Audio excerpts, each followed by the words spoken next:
They just assumed they could do anything they wanted on their private land. Sorry, there were no permissions. And this was brought out at the NGT when they came to the Legislative Assembly, and Bismarck and myself were over there. And so it is unfortunate that they did that without permissions. I have nothing else to say about that. Okay. But what would you say about encouraging people's participation in the Gram Sabhas on cases like this? Yes, the Gram Sabhas were in full swing at that time, and unfortunately it was divided. There were the people there were three groups of people. There were the people who were against it, there were people who were ignorant, and there was, of course, the body, the panchayat body, who knew about it and who allowed it to happen. So there were all these three groups over there. And there was the group that is me, or if Prajal attended, at the Gram Sabha we have no right to say anything over there because we don't belong to the Gram Sabha.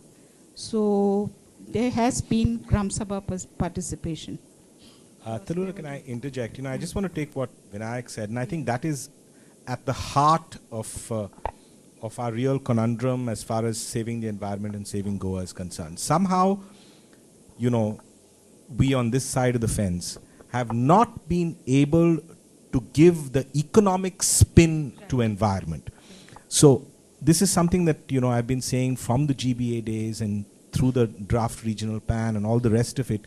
And somehow this has been, to my mind, a shortfall or lack of understanding on the part of the dark green activists, as I call them. I mean, I think we are the lighter green activists, but the dark green activists somehow, you cannot go around telling people that we need to keep the land pristine, or we need to keep the environment going only for the sake of the environment. Yeah. Because people who are lower down in the socio-economic ladder, they look at you from an elitist construct point of view that you just want Goa to look beautiful because, for yourself, or when you come back from abroad, or for your kids, etc. Yeah. So unless we can give an economic spin to the environmental thing, for instance, a huge economy of France is champagne and is grapes and is things which are grown on land. A huge economy of Portugal is cork and olives and all the rest of it.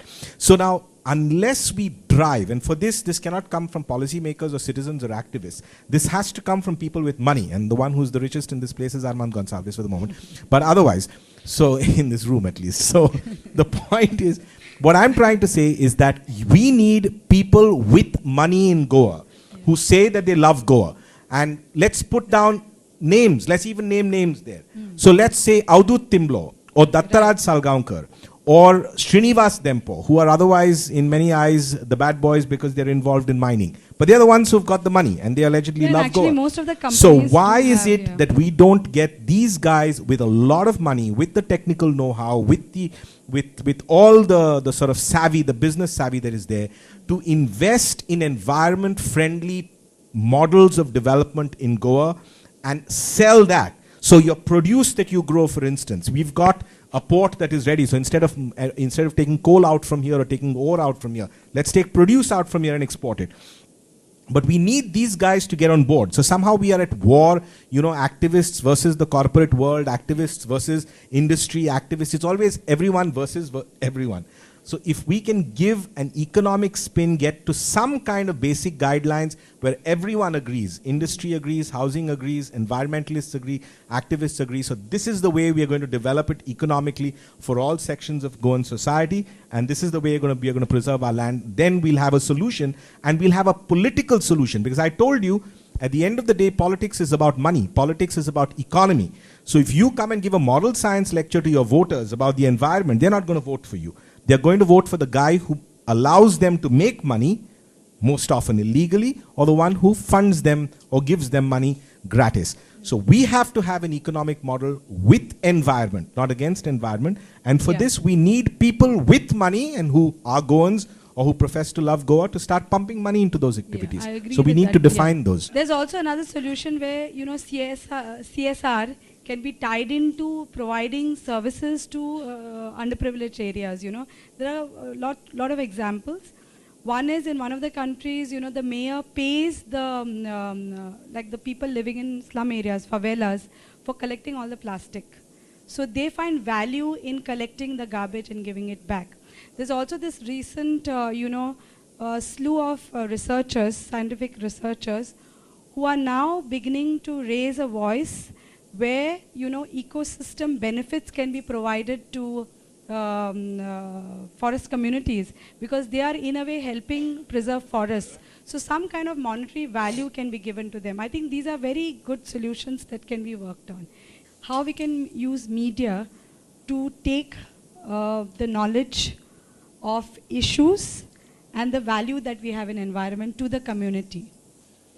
So what I found in most of the communication is like, how Dr. Ribello was saying, very scientific, Right. In school you draw the water cycle and things like that. But I think the connection to environment in most cases, if you spoke to local communities and the direct stakeholders, was much more emotional, cultural, religious, it was their heritage. So there are the dark green activists, but it's not that like every tribal is very willing to become a factory worker in the plant that comes there. They don't give a hoot about your bauxite mines, and they are willing to pray their Nyamgiri hills or whatever. So that is an emotional connect one can tap in when designing communication, which is not, just because you put out posters there or you have like Swachh Bharat campaign, it's not connecting, So what I found is like in Delhi, I was able to work on the mythology of the winged horse, which had come down to create the lake, which was a dying reservoir there, and I resurrected the burak, the winged horse, and it was an electronic installation, and became a fascination for people to play with it. You could interact with it, and then it became an emotional connection, in mining in Goa, the idea has been used to look at our mineral resources as family jewels and to communicate the story like that. I've been working with Rahul Basu on that. And we have been thinking of how this shared wealth, community wealth is represented. It's normally like the stack of gold buried inside the vault of a temple and snakes to protect it. So I think somewhere where it's not totally a scientific elitist understanding of that has to go in hand. But somehow it is present in local knowledge and custom. And if we make our communication which is relates to that, they can connect to. They can connect to. Then it's much easier to talk about, because economic thing again it becomes like, then if you make money the thing, then everybody's asking how much I am getting, and then distributing it evenly can get into all kinds of, because we have ecology, if it's a Venn diagram, then we have a society, and then we have economy. We can't have the tail wagging the dog in a way, We have to understand we live in this one planet, This is very basic. If we take a case area of the Kampal Creek, okay, and we look at various stakeholders, so there are hotels there are residences there is a hospital there, then there are, hutments there. What can we do such that we can give benefits to all of them, tying all these in, like getting the richer stakeholders to do something by which the underprivileged can benefit?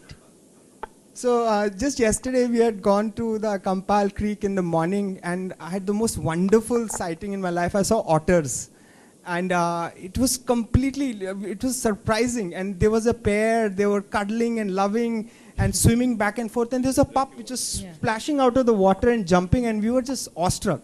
And there were people fishing there, the water was bubbling with fish.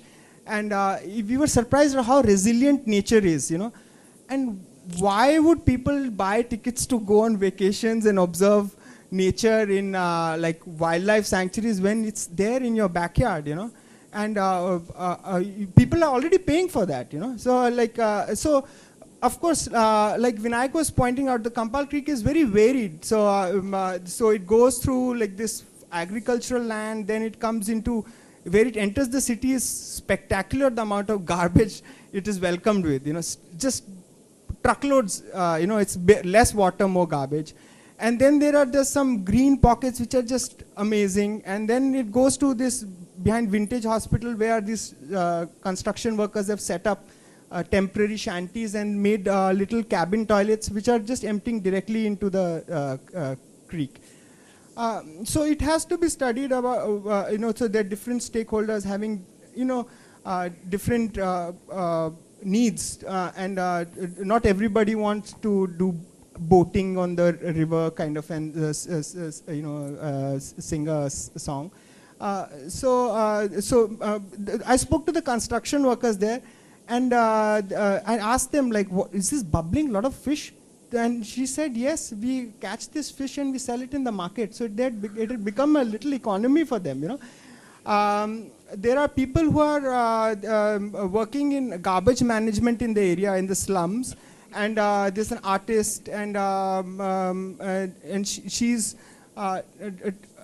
working with the kids to beautify the area, teach them drawing. There's biodiversity to be pointed out. There's some unique birds, like their habitat for butterflies. So all those are fascinating things, So, when I came to Goa, there were a lot of water bodies, and I grew up in Odisha, which is very similar. And I always wanted to have my own boat. I was always rowing these dugout canoes of the tribals, So I was very good with boating. And whenever I used to ask my dad, I wanted to have my own boat, he would somehow say, like, that design is not good, or how will you take it to the river and all. So I made my own boat now, now I don't need his permission. So, and I used to go out into the Marsha area, like into the Orem Creek, and also going for walks like this to the Santinis Creek. It really makes you connect, it makes it your playground, You can catch fish. So in Marsha there, I bought clams from like children who were collecting like this large clam. So it becomes food. You can go there, get food.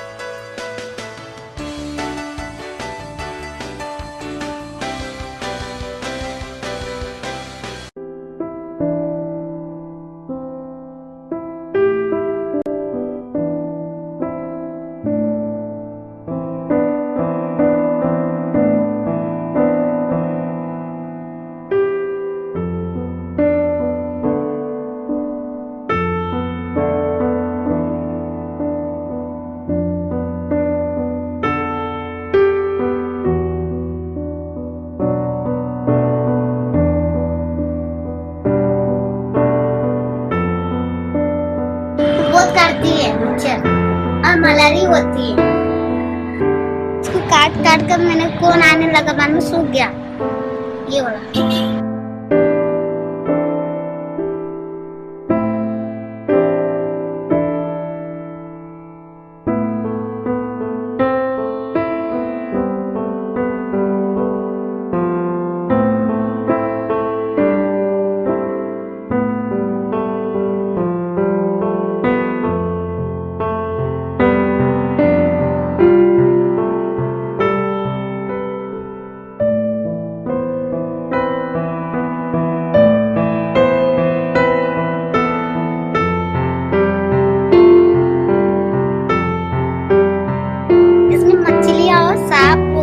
सब कुछ है, सांप छोटा छोटा, अच्छा भी है, बड़ा भी है।